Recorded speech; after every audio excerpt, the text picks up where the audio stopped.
Thank you. Hey, how's it Hello, going? super good. How was Carson Daly? It was weird. He wasn't there at all. Apparently he doesn't do his own interviews. I think that's a secret. They, So don't put that on the podcast. so But wait, they just it was superimpose lovely. him nodding, like It's looking really, well, and it was really nice because the producer who had originally like sort of scouted me for it um is apparently like a really big fan of mine, and so she had like gotten diagnosed because of my content. So it was awesome because it was like, instead of an interview, it was just like me getting to talk to like this really cool person, and it wound up being like amazing. And so it was really fun, but it was also just like weird because she was like, yeah, so like we'll just, he'll, and when we put this spot together, he'll maybe be in it. I was just like, okay, it's fine. But no, she wound up being like just like such a sweetheart. So it was really cool. That's awesome. I know. Well, Yeah. that's really why I started this podcast was, I was diagnosed during the pandemic, and it was so mind blowing. And I was basically like trapped at home with my family. Yeah. And I was like, oh my God, did other people have this experience? Yeah. I really Turns want out to we have, all did. right. I know. And then I was like, how can I ask other strangers about their experience without being creepy? And I was like, I know, I'll create a platform. Start a podcast. But one thing I realized, and very quickly, as it took off, was how these conversations about our lived experience are how we're talking about ADHD. Like nobody's going and being like, oh, you know what, I really feel seen by the DSM, or I really feel seen by this Yeah. latest Adhd magazine article, right? Like it's No hearing comment. Thank you. but it's like hearing these, oh my God, you do this too, oh my God, this is ADHD. Like Yeah. it's so interesting to me Yeah. how everybody is coming to this, coming to their own like realization. So Right. okay, so I just basically, we just get started. I have some questions that kind of anchor me because we tend to ramble because this is all about ADHD.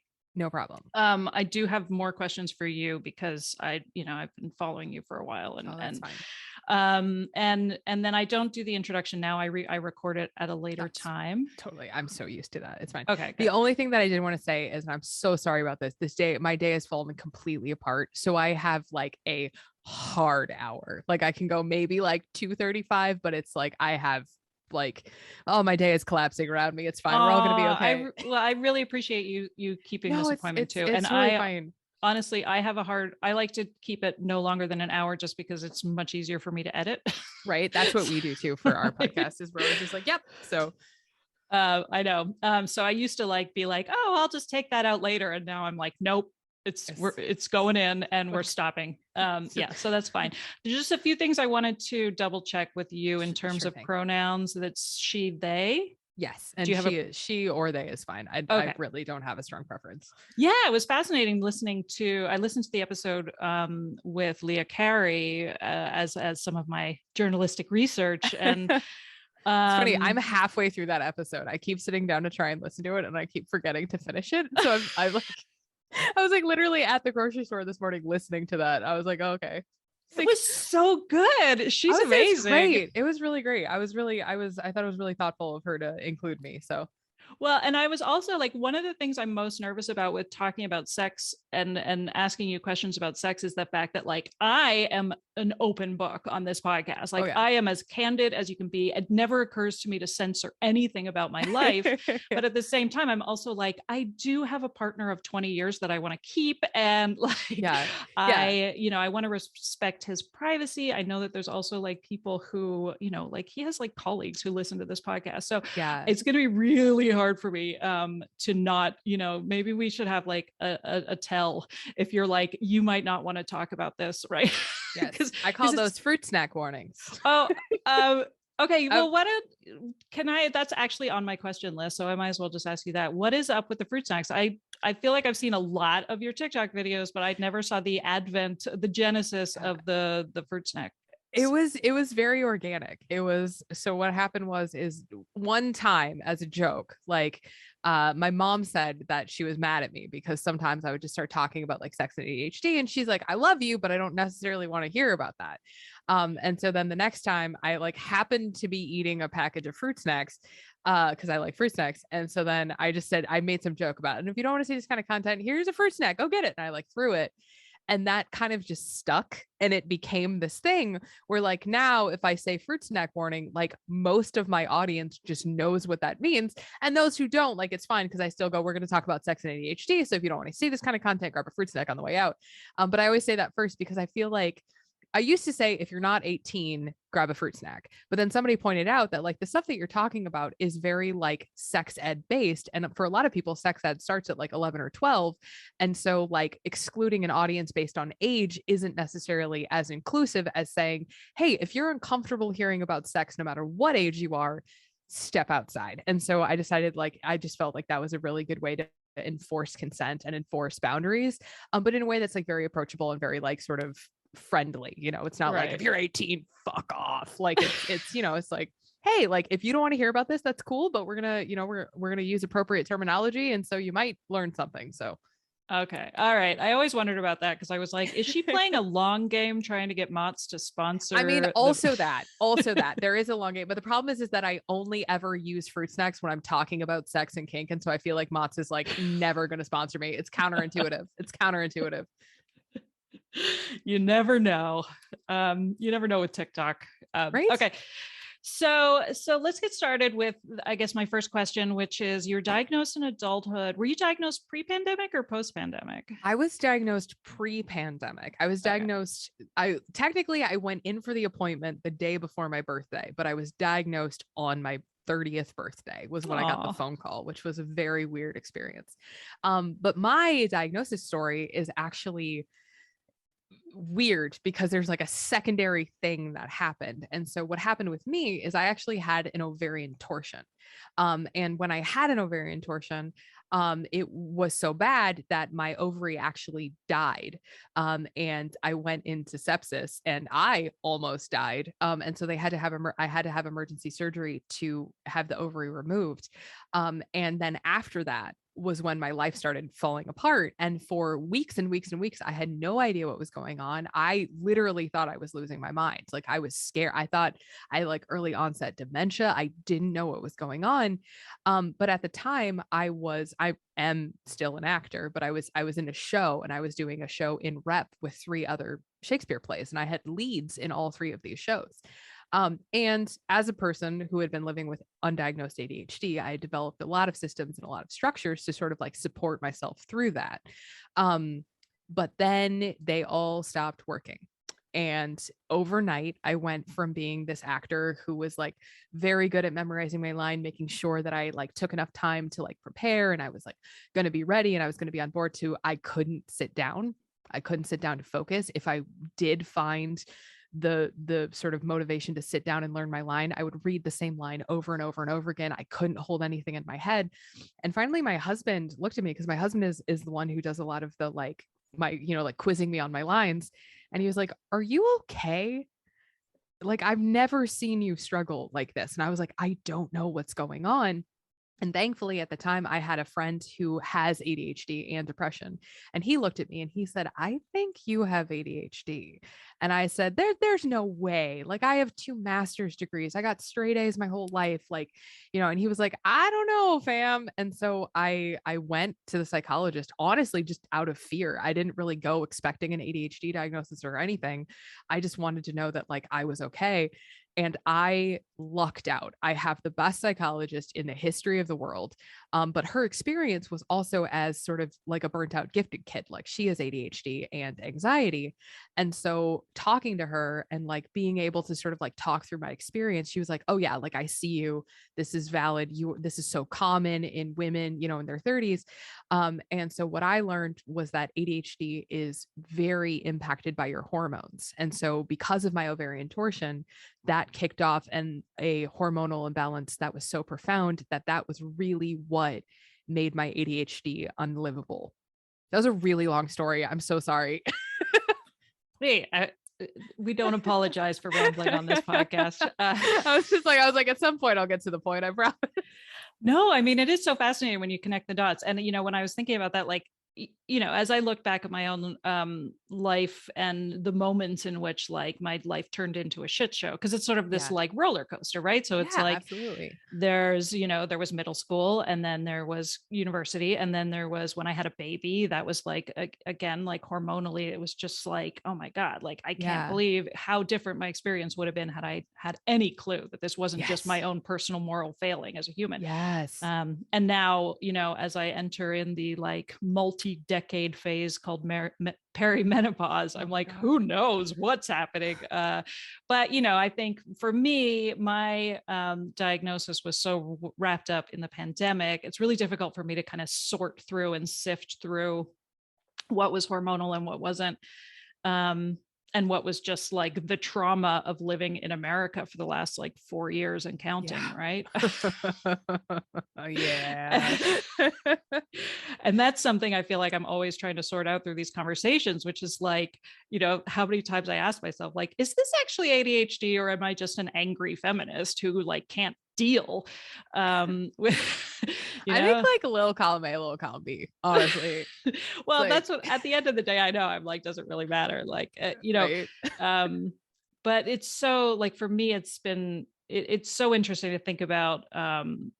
I lost my train of thought. Anyway, you know, this idea of like, when we talk about ADHD, are we talking about kind of this genetic biological condition that is leading to life becoming unmanageable at certain times when other factors are brought in, like hormones or trauma, et cetera?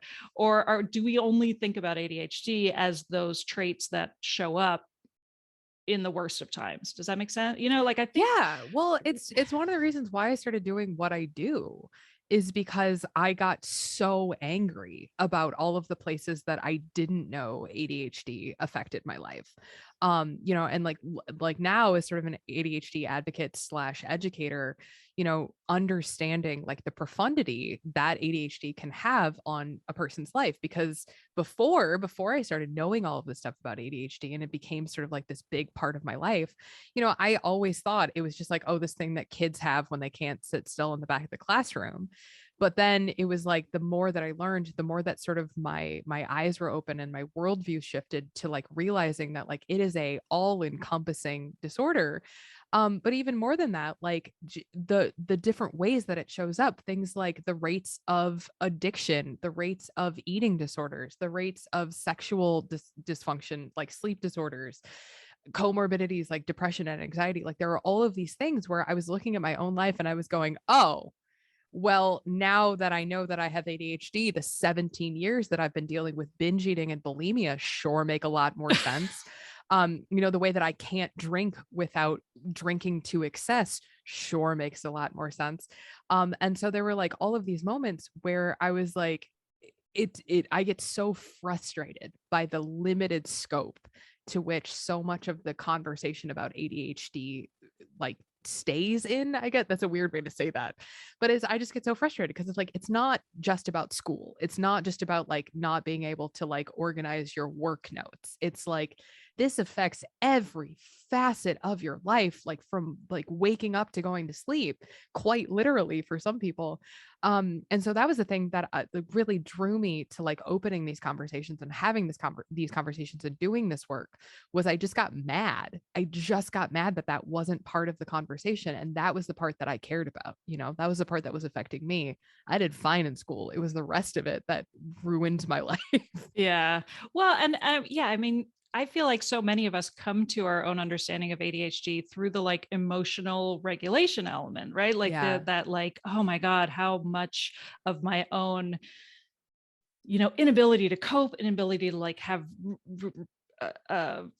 relationships with people that were fulfilling, you know, like all of these ways in which it's sort of affected our life emotionally. And like none of that is listed on the DSM. And like, I've never met a single person who was like, I felt like I had a deficit of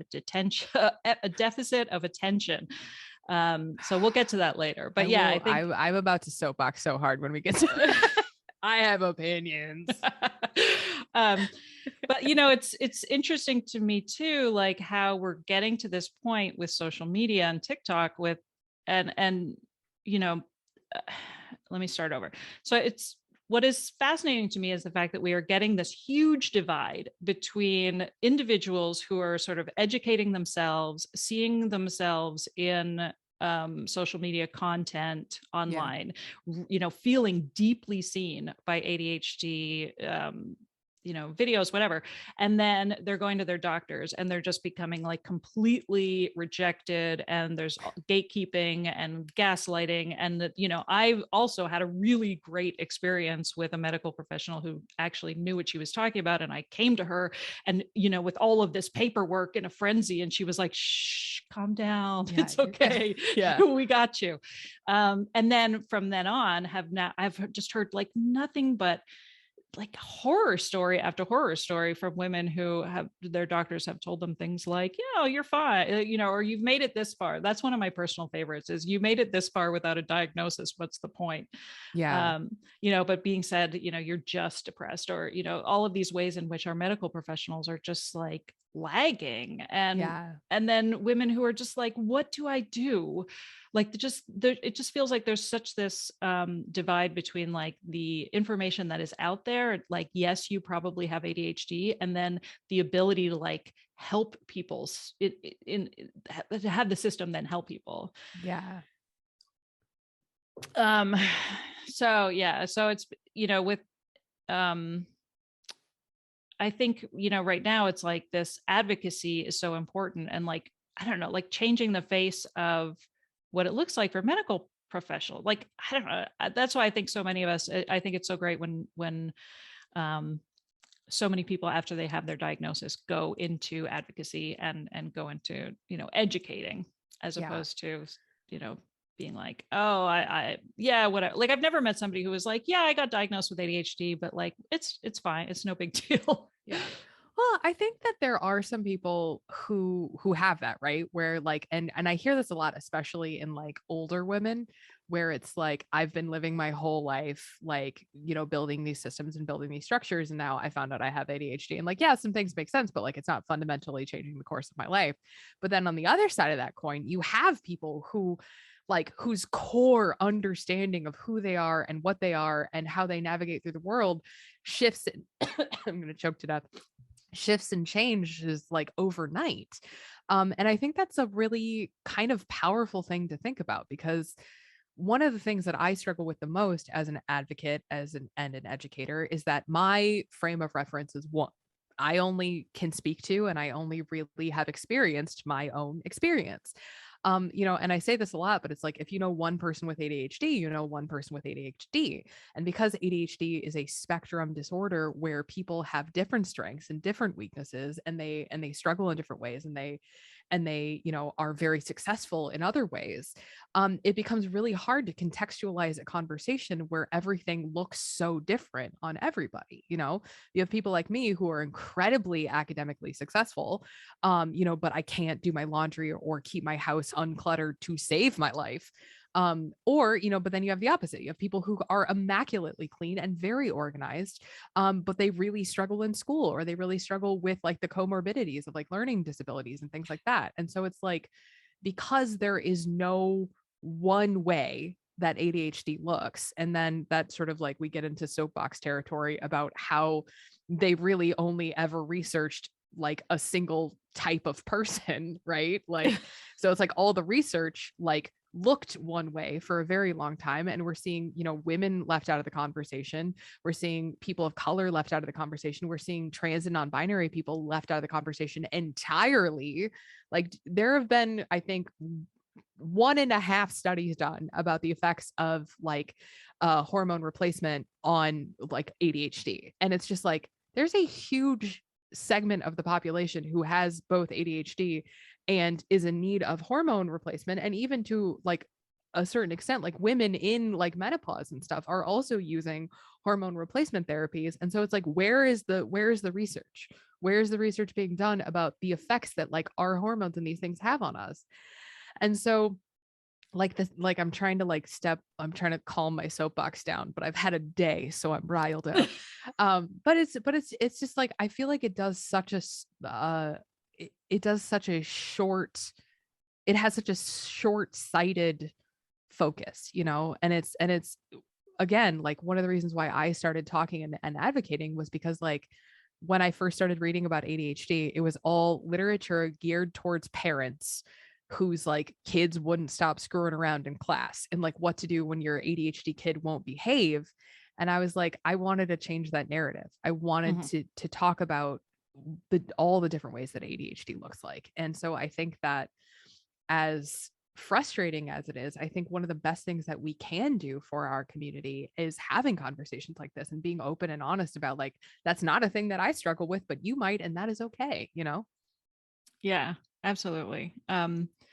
Okay, so let's get into sex, because I feel like for me, the two biggest brain explosions, which that's not true, I had so many of them, but I feel like for the contents of this conversation, it was a huge brain explosion for me to think about my relationship with sex through the lens of an ADHD diagnosis. The other one was eating, because I was actually a binge eating recovery coach before my diagnosis. And so, you know, and I had this long storied history with body dysmorphia and eating disorders. And now through the lens of ADHD, it's like, oh yeah, okay, that's really all makes sense.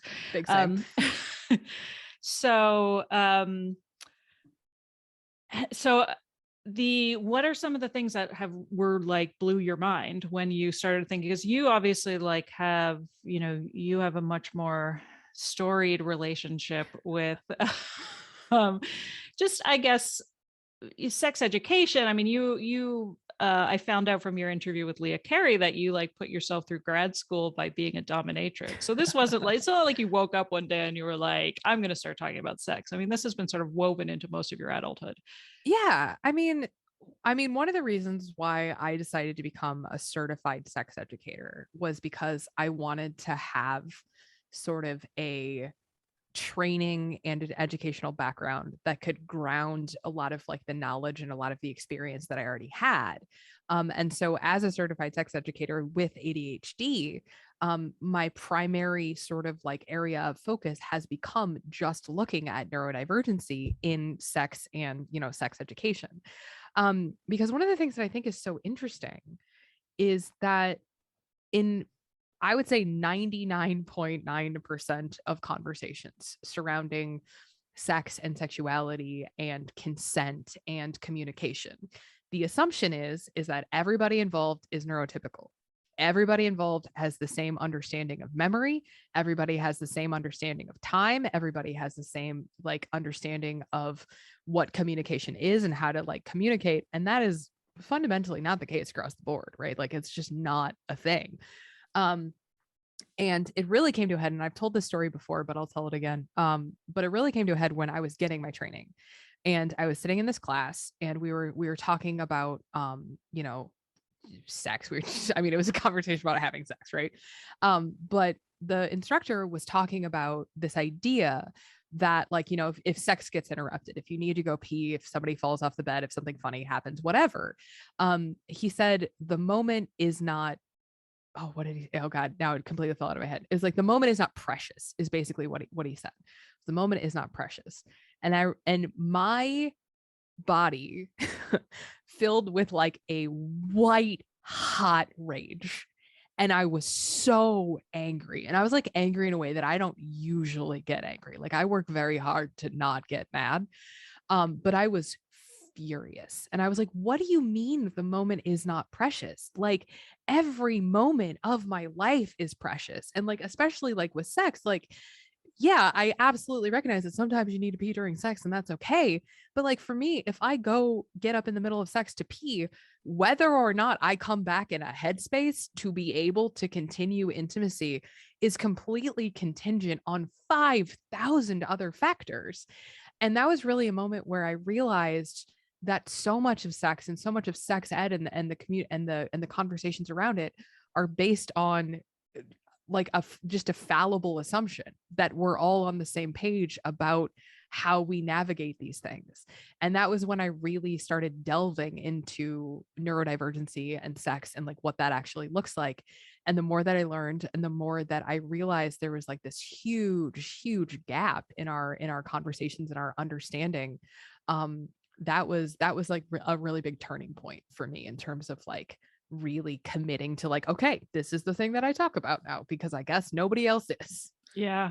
Well, and I think permission is so important too. One thing that one of the like pivotal books for me was Emily Nagoski's Come As You Are. Oh my God. And I love that book. it's so good. And I read it, both my husband and I read it before I was diagnosed with ADHD, but it was like, it's so seminal in the way that it's like the message is basically whatever works or doesn't work for you is normal, right? Yeah, and like I feel like we need permission to be told that whatever we are doing or whatever, I love what she talks about when it comes to the accelerators and the brakes. And that's something that I like come back to all the time when it comes to, when being in the mood and being hypersexual or I'm almost never hypersexual. I don't know why I said that, but like, I'm just trying to make it look like my husband and I are, basically fucking like buddies all the time. But, but that book is essentially gave permission that like, you are fine, there's nothing wrong with you. And I think it really showed me how like most of mainstream media, when it comes to sex and sex education, is like shows you something so radically different from what most of us actually experience that we lose that sense of like permission, where you're like, wait, did that woman just like climax in 10 seconds? Like that doesn't happen. And then I got some good news for you. But like it was just that idea that I think that at least I feel like from my experience, because I'm gonna try not to generalize when it comes to neurodivergency, but like I feel like permission to be who we are is something that we really struggle with. And I certainly struggle with, and like have a lot of times in my life have had to like explicitly seek out the permission to be like, yes, whatever your experience is, there's something wrong with that we go into a lot of situations feeling like if it's not working for me, it's because there's something I'm doing wrong, not the fact that the situation is just not working. Yeah, exactly. And I think even past that too is like, again, I don't want to like universally speak for every neurodivergent person, but I think that there is a lot of trauma and a lot of I don't want to say shame and guilt, but I really do mean shame and guilt. Like I feel like a lot of neurodivergent people hear over and over and over again, like they're too much, or they're being over dramatic, or they need to calm down, or they're being too loud, or they're being too excited, or they need to act a certain way or be a certain way that they fundamentally are just not. And so then when you enter into these spaces where you are expected to be yourself and know your likes and know your dislikes, that can be immensely difficult for somebody who has been told over and over and over again for their entire life that they're wrong and they're bad and they should be a different way, and the way that they are isn't good enough or is weird or strange or doesn't fit in or whatever. And so, of course, like coming as you are for somebody who is neurodivergent, especially a late diagnosed neurodivergent person, can be difficult and scary and vulnerable and hard, because a lot of times, like, we don't know who we are because we've been putting on these masks and we've been doing all this work to fit into a society that tells us to calm down and not be so excited and not be so loud and not be so scattered and not be so unfocused and not be over and over and over again. And so one of the things that I love to do whenever I teach a lot of classes and workshops, and I go around to a lot of like kink spaces and like dungeons and organizations, and I teach classes there. And one of the things that I really like to ask, like first thing, is I was like, what is your favorite movie? That's what I start with that. I say, what's your favorite movie? And like 90% of the time, it's a Star Wars. And I'll say, okay, is that actually your favorite movie, or is that your partner's favorite movie? And they'll go, oh, well, my partner really likes Star Wars. So like, yeah, that's great. What is your favorite movie? And they go, well, I don't. And I go, yeah, but like, what's the movie that you love? And sometimes they can't tell me. And then we talk about that. And I tell my story about how like I spent years never picking the movie because I didn't want to make the wrong choice. I spent years saying that Star Wars was my favorite movie. It's not. My favorite movie is Shakespeare in Love. And so they're like, there's all of these places where it's so easy to just say, whatever you want is fine. Whatever you need is fine. I'm happy with that. And that's great in conversation with being a supportive partner, but that is not so great in having our own needs met, especially in conversation with sex and intimacy. And so for me, it's been really enlightening and really eye-opening to talk about neurodivergency in conversation with, well, what do you want? What do you need? Like, what do you need to feel safe and supported? Because everybody is different. Everybody is an individual. And so coming as you are involves a lot of self-reflection sometimes, and a lot of introspection, and a lot of having to release the shame and the guilt of, I need a blindfold during sex because otherwise I'm going to get distracted. I need you to play music because if the neighbor starts mowing his lawn, it's all over for me, you know? And so that's why I love getting to have those conversations, because I feel like not only are we talking about sex and sexuality, but we're also talking about honoring ourselves and honoring who we are and our own needs and our own wants. And I think that's like really powerful for people who haven't necessarily had that opportunity before, if that makes any sense at all. Oh my God, so much. I mean, I just thinking about that idea of like determining your own needs in a sexual context, right? Like, and how especially difficult that is for people who, like you said, have spent most of our lives fearing making decisions because we're worried it's going to be the wrong one. Or even just like, it's so much easier to put other people in charge a lot of the time when you feel like you don't really know, you know, you're not really in touch with you know, you just don't want to be at the wheel a lot of the time. And I remember when you were talking with Leah Carey about the, you know, the difficulties with having somebody perform oral sex. And it was just like, it was like I get so freaked out. I get so freaked out. Well, and it was just like, it had ADHD written all over it, because it's like, not only is there the whole issue of like, you know, it gets kind of boring because it takes a while, but there's also like, so there's the distractibility. It's kind of lonely and cold. And then there's also just the worry and the guilt that like, once that sets in, it's like, you can't get rid of it, right? Where you start to worry so much about like, is my partner enjoying themselves?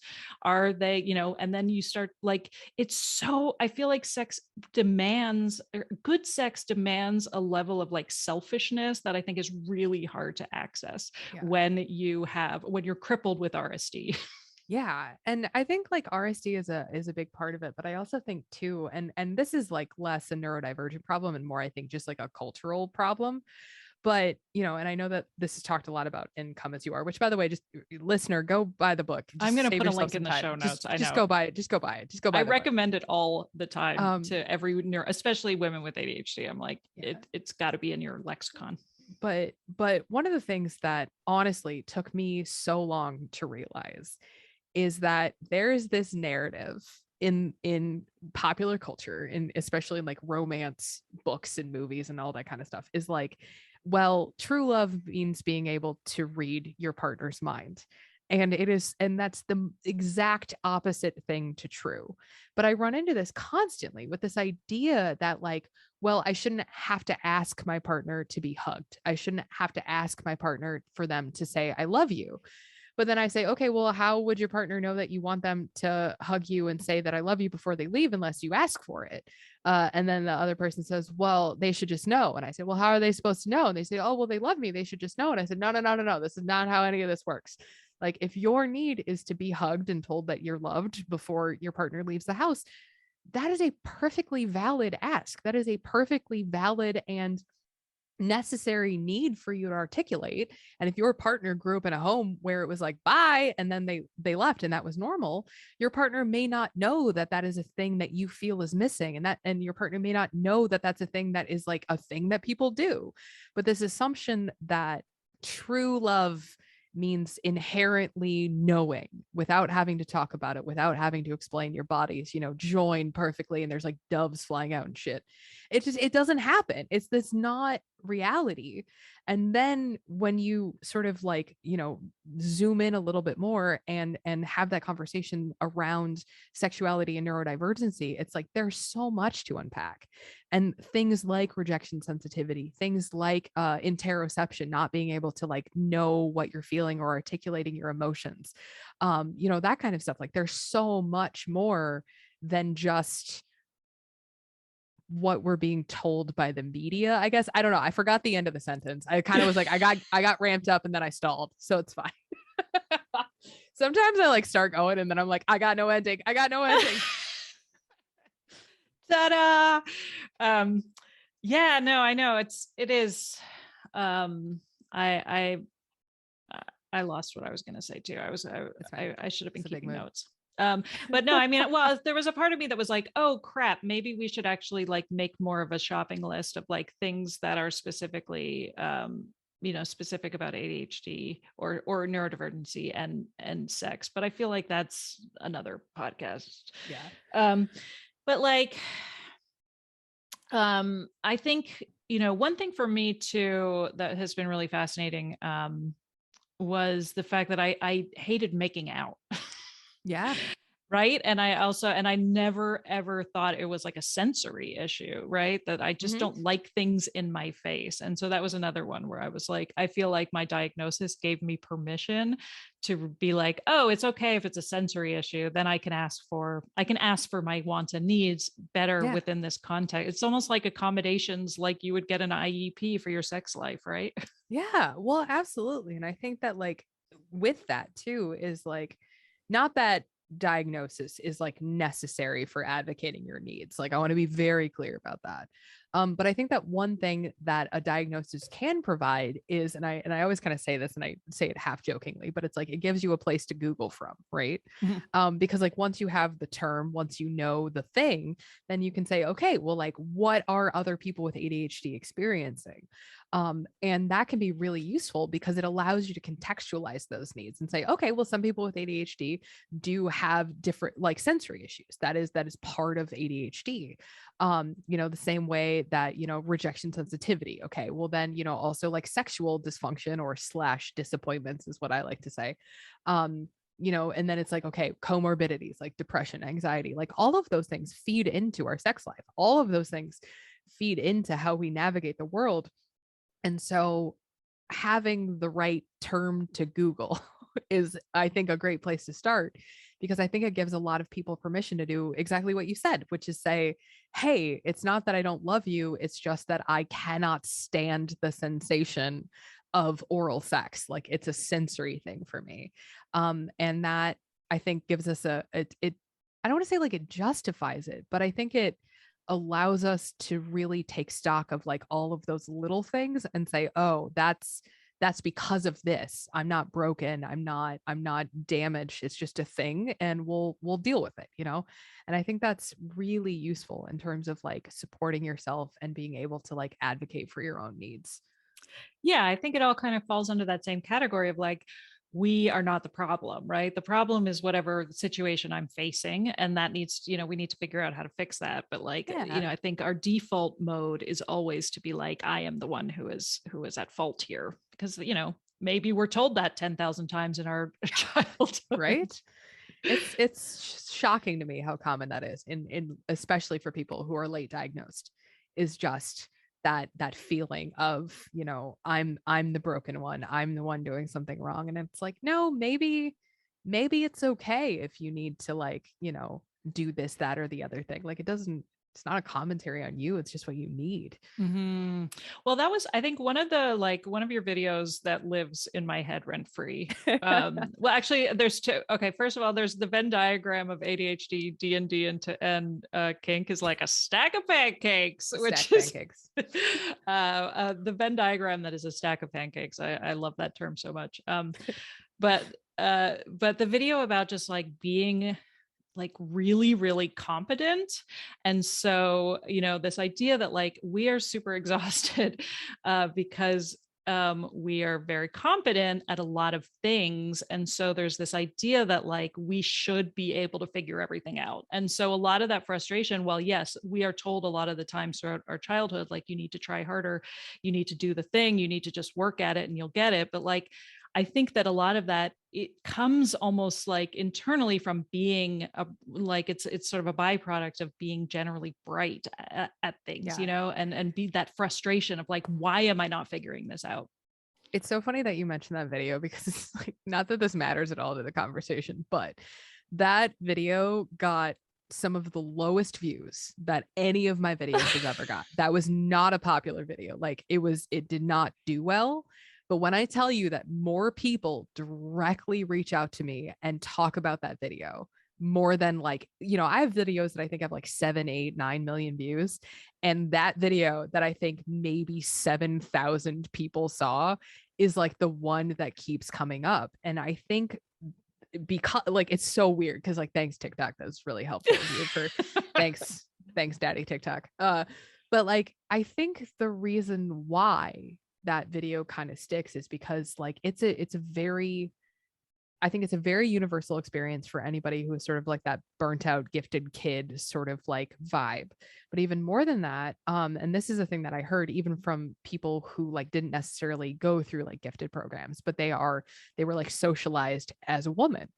And there's this expectation that like mom holds everything together. Mom keeps the house in order. Like mom is the one who's like running the show.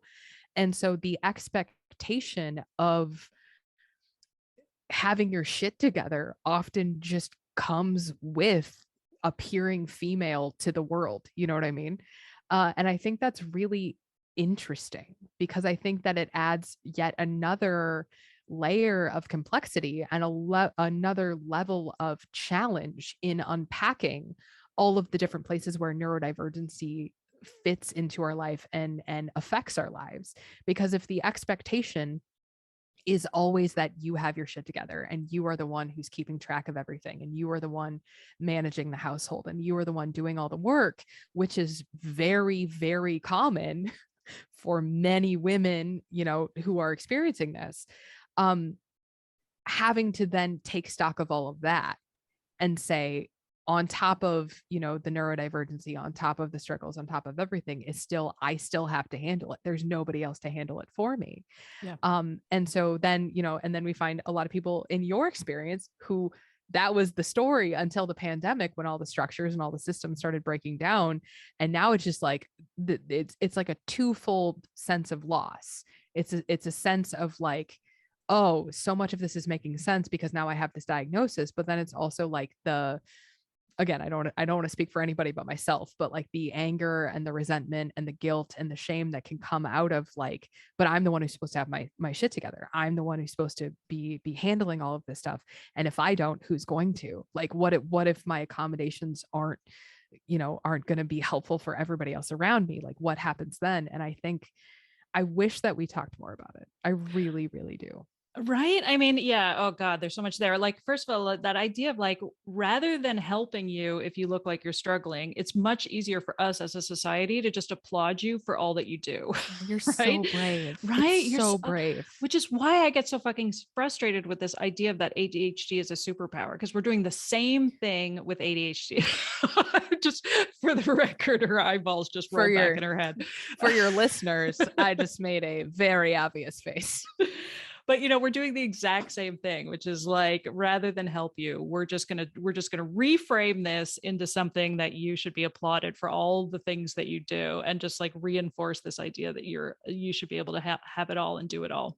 I mean, the thing, and I've said a lot of this before, but like the thing that I keep coming back to, and this is maybe rude, but here we are. Like, if contextualizing your ADHD as a superpower is the thing that gets you through the day, I respect that. I understand that. I understand that sometimes it's really like you need that thing to hang on to. And if that works for you, that's fantastic. However, my husband collects comic books and he has an encyclopedic knowledge of the Marvel universe. And sometimes I'm like, have you ever read a comic book? Because superpowers are universally across the board isolating and difficult, and they affect your family and your relationships. And the narrative around superheroes is never like, is never, oh my God, Captain America. It's, oh my God, Captain America is balancing these pressures of having to be this leader and be this hero, but carrying like the guilt and the shame and the anxiety of these pressures. And like, or like Rogue is a really good one, like from X-Men, because it's like Rogue's superpower involves like, if she touches you, you fucking die. Like her entire superpower is about the feeling of isolation and about the feeling of not fitting in this world. And so I think that like it's really logical. It's incredibly logical to make it a direct analogy for neurodiversity to superheroes. But I think that if you're going to contextualize the superpower, it makes a lot more sense if you're contextualizing it within the framework of the isolation and the difficulty and the loneliness and the challenges that a superpower faces, or results in, as instead of being like, I'm a superhero and I can do anything. It's like, yeah, but ultimately you're going to have to leave your partner because your secret identity, you know what I mean? Like, it's so interesting to me that we have that superhero conversation. But it's like, have y'all ever read a comic book? Because it's not as great as it seems. No, that's brilliant. I think, and now when somebody refers to it as a superpower, I can just be like, you're right. I never thought about it. I'm so sorry. That feels really difficult.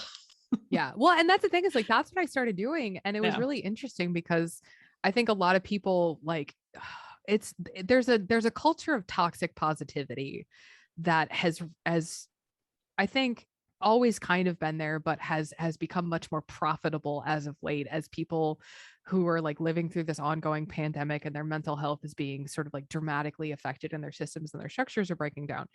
There's like this toxic positivity self-help narrative about like, all you have to do is believe that your ADHD is a superpower and harness the power of your hyperfocus and you'll be fine. And it's like, that's not how it fucking works. And so this idea that there's a one size fits all solution to a deeply personal and deeply different neurodivergency is, I think, really damaging, because and if you want to kick a dead horse about it, like, there's so many different superpowers, and some of them are really lame, like some of them are really like underwhelming superpowers, but some people have like a phenomenal, like Superman, he gets all the good powers, right? But it's like all of those affect those superheroes' lives in different ways and show up in different ways and cause different problems. And so it's like, yeah, it might still be a superpower. We can call it a superpower all day long, but like your self-help book and your planner may not work for me. And so at some point it's like, why are we having this conversation? Like, it's not how any of this works. Anyway, I'll stop ranting about that. I'm sorry. Well, no, I'm curious, like, I talk a lot with guests about the medium of TikTok and what it is about that magical, like 1 to 2 minute video that seems to have broken through the mental health, education barrier more than any other social media platform. Do you have any theories about like what it is about the vignette? I mean, I think the easiest joke is that for ADHD, 15 seconds seems non-threatening, but I honestly think that what it is more than that is it's a combination of both like the digestibility of like short pieces of information, but also like the community that arises out of that, because like the algorithm, like I hear so often, like the algorithm knew that I was gay before I did, like that, the algorithm knew I had ADHD before I did. I hear that all the time. And so I think that there is like sort of a double-edged sword of like, I can go on TikTok and I can highlight one thing. I talk a lot about like ADHD being affected by your period, if you're a person who gets period. And I talk a lot about that. And so every time I post that video, I get a million billions views, I get a million billions comments, I get a million billions emails.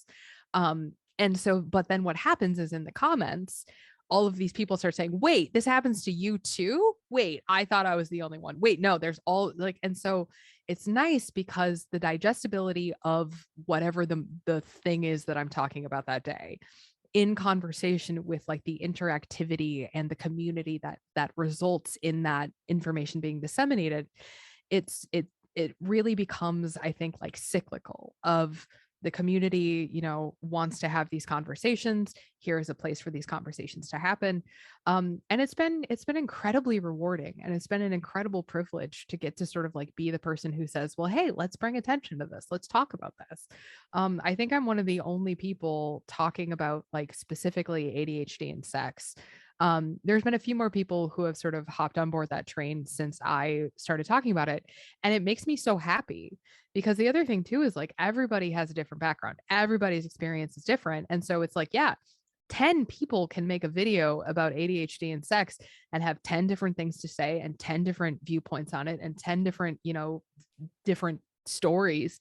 But those are all valid and those are all part of the community. And it's not that one person is right and one person is wrong. Like one person might say, oh my God, kink is the best thing ever. And somebody else might say, kink doesn't work for me at all. And both of those things are valid. And I think as a community, it's important for everybody to have the ability to look at that easily digestible thing and say, well, one person said yes, one person said no. We're getting a very, different viewpoints, different perspectives, different stories. And I think the more that we do that and the more of that content that gets made, the more we start really having a larger conversation about how diverse and how different the experiences are of the community as a whole. And so I think that it just kind of like compiles on itself over and over and over again, like all the time. Mm-hmm. I know. I tell people to bring TikTok videos to their doctor all the time. And then I get backlash where people are like, oh, a 1 minute video isn't going to diagnose you. And I'm like, no, but a 1 minute video is going to be a frame of reference for conversation where you could describe your situation to your doctor in a way that if you were just sitting there in the doctor's office and they're like, what are you here for? And you're like, I don't know. I don't remember. Like, yeah. we need to take notes basically in our life. And so you can't bring the 800 tabs that you have open on your laptop into the doctor. I mean, you might. But like so often, I think these short vignettes, open up windows into so much of our inarticulatable, that's a word, I'm pretty sure, experiences. Well, and yeah, I mean, I advocate taking notes to your doctor so hard. I will die on that hill. Bring notes to your doctor. Like they're your employee. You're paying them to be there. So like use your time well. But I think too, like one of the really interesting things that happened to me when I first started doing this and like my account started sort of like picking up steam and attention, is that a lot of the first interviews that I did were with people who were doing stories about how annoying it was that ADHD was becoming part of this larger conversation and how cringy it was that like everybody was getting diagnosed because of TikTok and how embarrassing it was that all of these people were going to the doctor and being like, I think I have ADHD. And I was like, who is that hurting though? And that was the thing. And I kept fighting and I got like real feisty with some of the journalists who reached out to me because I was like, what's your problem with it? And they're like, well, I just think and I was like, what's the problem? And they're like, well, it's just like everybody's like hopping on board the ADHD train. I'm like, is it possible? I'm just throwing this out here. Is it more likely that ADHD is not perhaps as trendy as you think it is? But what is actually happening is that we as a culture and as a community are having a much larger conversation about how the voices of women and people of color and trans people and older people and all sorts of different diverse voices are suddenly coming to the table and saying, no, this is also something that I live with, but here is my unique experience that has previously been unresearched and untalked about because all of the research is focused on, 18 to 20-year-old white men. And so is it not possible that perhaps instead we're just seeing how badly and dramatically the system let us down, how dramatically all of these like underdiagnosed communities are suddenly talking about this? Is it not perhaps likely? And then they would get real quiet. It's like, but don't you think it's cringy? And I'm like, I don't think it is, because I think if you go to the doctor and you say, I think I have ADHD, and I don't want to assume the gender of your doctor, but they say like, okay, well, why do you think that? And you pull out a TikTok, right? It's exactly what you said. It provides a frame of reference. Now your doctor might look at you and they might say, like,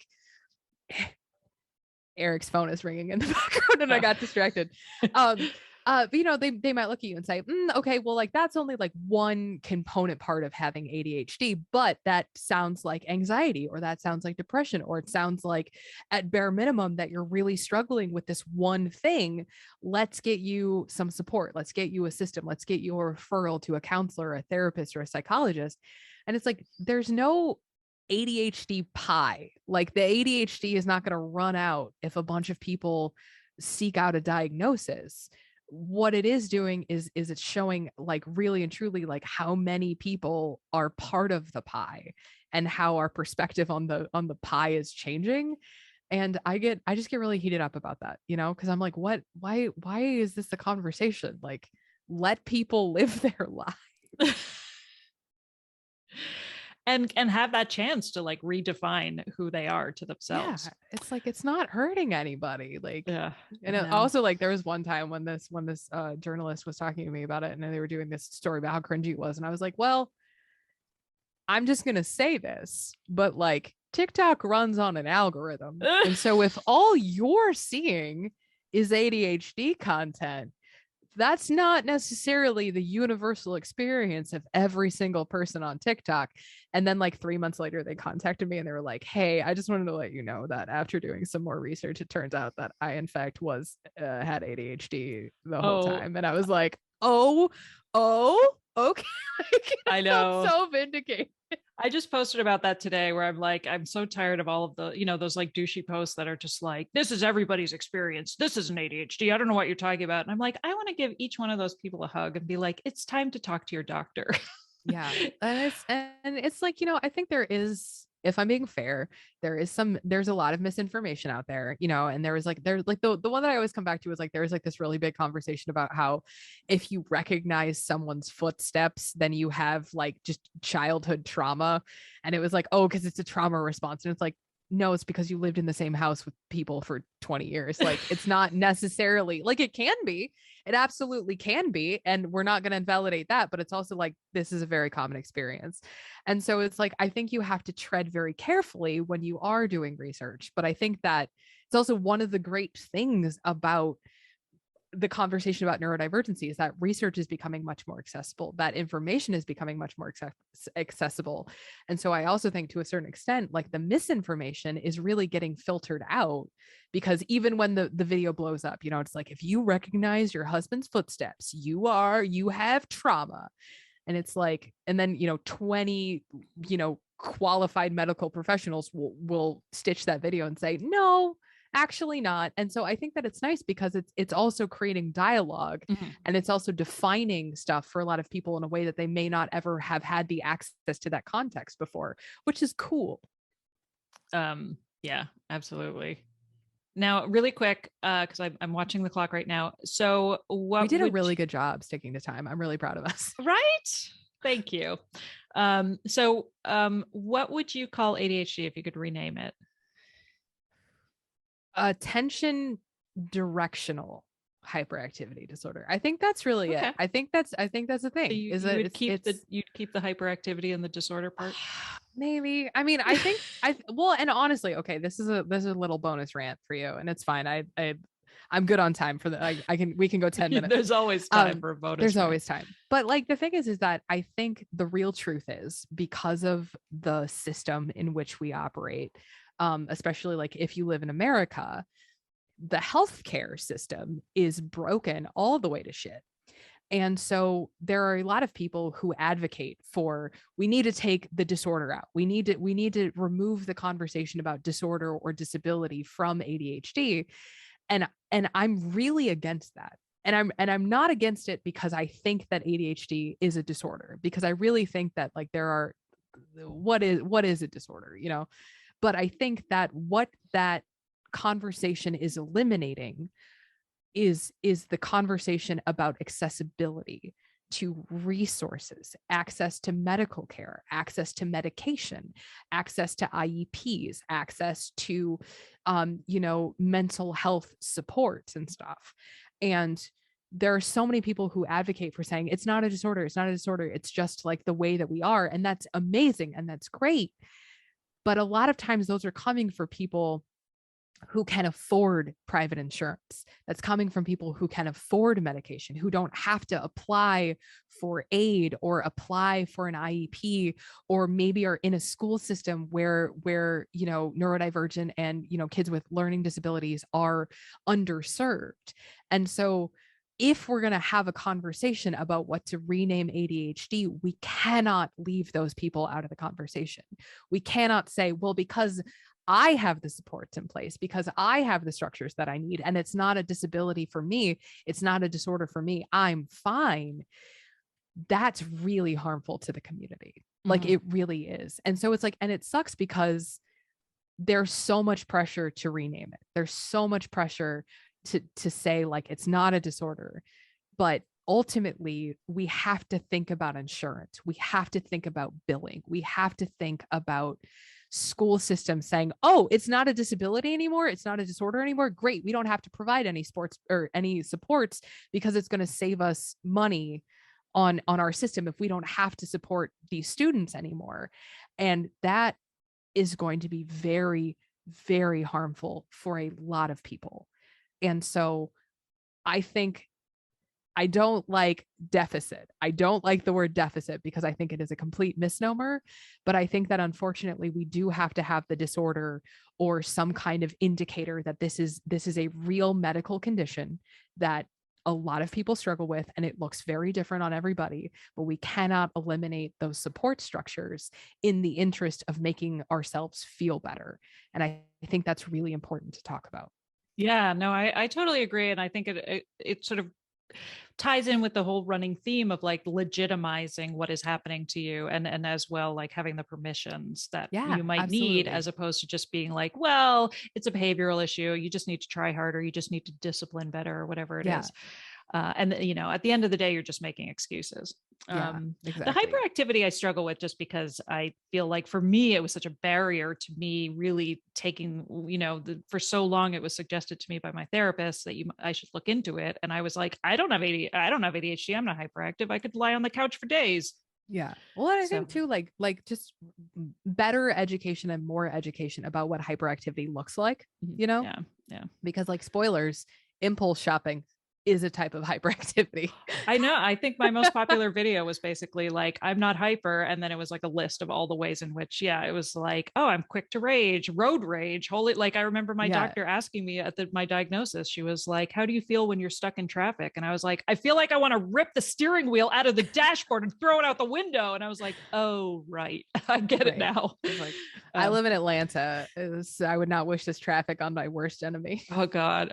Well, I really appreciate you taking the time and sitting down with me. I know, I'm sure that when you tweeted out about people getting in touch with you, I'm sure you started an avalanche, but oh, it's great. It's been, I was so happy that I did. It was amazing because I've gotten to meet so many cool people. I've gotten to talk about stuff that I just deeply and passionately care about. And it's been awesome because I get to like connect with cool people like you. So it's been rad. Wonderful. Awesome. Well, wonderful. And now for anybody, for the 8 people who don't know who you are, I bet it's more than 8 people. It's fine.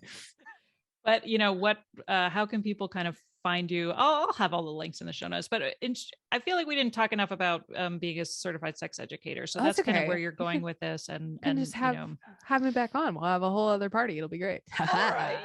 See what I did there? No, but I go by Catieosaurus, Catie with a C, on all social medias. You can find me on TikTok, on YouTube, on Twitter, but it's mostly just me making Dungeons and Dragons jokes. I also have a YouTube channel. I'm gonna start doing a lot more YouTube content in the long run, more long form content, which I'm terrified about. I also stream on Twitch if you're into that kind of thing. We have a great community that gets together every morning. We just hang out, we talk, we vibe. Sometimes we talk about mental health. Sometimes we just, sing songs. It's sort of a grab bag, but you can find me Catieosaurus all the places. Also, if you liked listening to me talk for the past hour, I have a podcast. It's called Catie and Erik's Infinite Quest, an ADHD adventure. We talk about life with ADHD and depression and navigating the world as sort of just neurodivergent adults. We talk a lot about sex. We talk a lot about kink. We talk a lot about relationships. We also play Dungeons and Dragons. an ADHD podcast. I do what I want. But yeah, that's me. And if you want to learn more, you can go to Catieosaurus.com or infinitequestpodcast.com. And that's where I am. You would think at this point I would be good at that part, but I'm still the worst. It's still the part that I dread the most of any part of the podcast is when they go, "Where can I find you?" And then I panic for 5 minutes. I know, because there's like 18 different. I know you have so many hats. It's just my entire life is just a box of hats at this point. It's fine. That's awesome. Yeah. Oh God. See, that's the other thing. My 15-year-old is huge into D&D and LARPing. And this was like serious street cred that I even told her I was interviewing you because she's a big fan. Our love language is sending each other TikTok videos all day long. That's delightful. So, yeah. Okay. So I'll have links to all of that, but thank you so much. It was lovely. And, thank you so much for having me. I hope I did not meander too much. I tried really hard, but this is what happens when people with ADHD have a conversation. Remarkably, the listeners seem to stick with it. So, I never worry about sticking on. The hardest part is like slapping a title. I don't know if you and Erik have this issue, but I'm like, what do I even call this episode? That's my biggest problem. Sometimes I have that, or sometimes I'm struck with like a moment of brilliance and then I'm just like determined to make it the title. And so I'll shoehorn in the joke, but I don't know. I always just hear, like, I don't know if you have this, but the thing that I always hear about our podcast is it's just so nice to hear people who talk like me and who think like me. And so like, that's the thing that I like the most is like conversations like this, where it's like, yeah, like we didn't really stay on topic, but like, that's the experience. And I think that's also a really cool thing. So I'm grateful that you had me. Awesome. All right. Well, thanks again. And yeah, well, I'll look forward to watching more of you on the ice. This is the part that's always awkward for me. I'm like, I will see you on the internets. That's fine. I will see you too. But I do have to run. So I know you do. Okay. But thank you so much for everything. This was amazing. And I will, if you wind up needing that backup copy, just shoot me an email. I'm happy to send it over. I will. Absolutely. Okay. Awesome. Happy travels. Bye. Thank you. All right. Bye.